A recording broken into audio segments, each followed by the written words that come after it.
Hello everyone, it's Shane Kanto, your Wasteland reviewer, and I'm here to review Dr. Sleep. And you've probably heard from some of my reviews in the past, I'm not the biggest horror fan, but The Shining is by far my favorite horror film of all time, with only like The Thing up there, but really, I love The Shining. And Kubrick is absolutely amazing, and when I heard they're making a sequel film, I've never read the book, but I was super excited for this and got to see Fandango VIP early access screening, so got to see it before it came out. And I loved this film in so many ways. I'm going to start with the one major thing that kind of took away from this film, and it's because this film, for the most part, feels like it could be a completely different story to the actual Shining.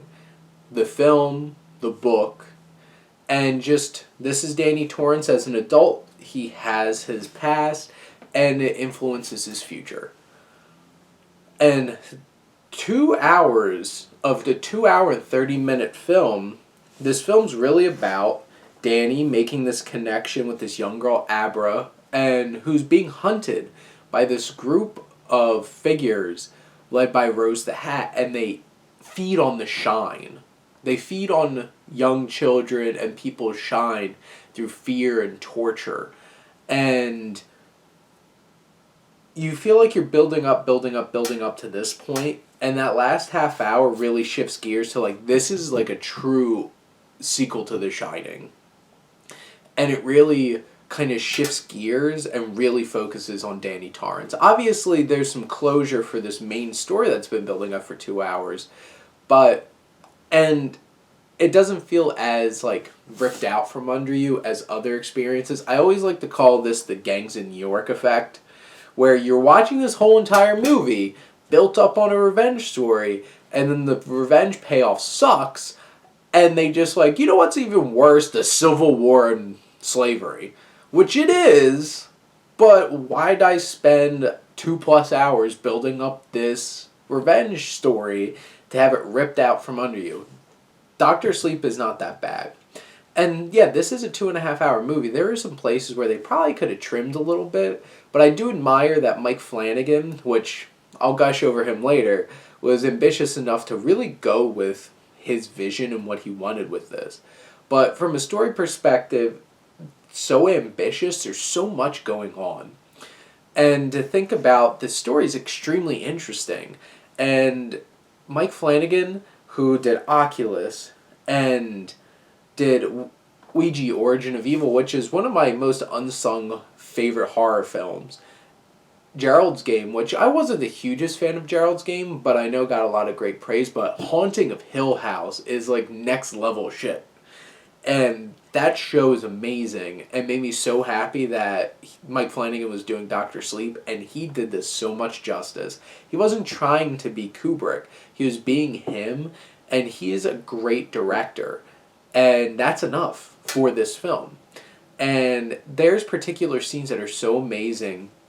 They spend so much time fleshing out this little society, this cult, led by Rose the Hat, which, by the way, Rebecca Ferguson is just magnetic in this film. She is so amazing, and you just want to spend all that time with Rose throughout this film because she's sultry and sexy and intimidating and unnerving in so many different ways, and it's just like, I can't keep my eyes off of this character because she's so amazing.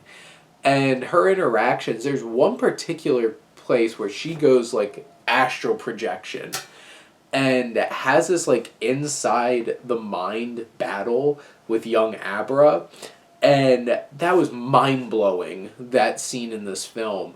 And the camera tilts and the practical effects and everything is just so amazing. And I want to make sure I get her name right.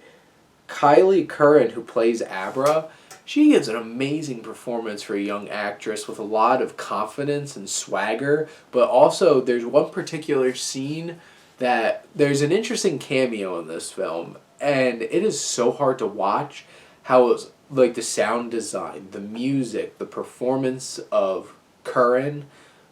splicing in what's going on with the performance of this young actor whose cameo is in this film. I don't really want to give it away, but that scene was unbelievably tough to watch.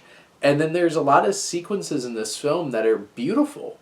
And, like, Danny Torrance, who is a fascinating character, Ewan McGregor gives an amazing, understated performance, and there's just beautiful sequences when he's Dr. Sleep, and he finds his place helping old people in a nursing home move on, like, basically, like, hospice and stuff like that. And those are such endearing moments. They're like those magical moments in a Shawshank Redemption or a Green Mile that are just beautiful pieces of Stephen King's work. And I just admired so many things about this. The music by the Newton Brothers really was a great homage to the original Shining, but also did some great things on its own. And the cinematography was breathtaking, and it just had its own feel. It had that Mike Flanagan feel. And this film, for a 2.5 hour film, has a lot of energy.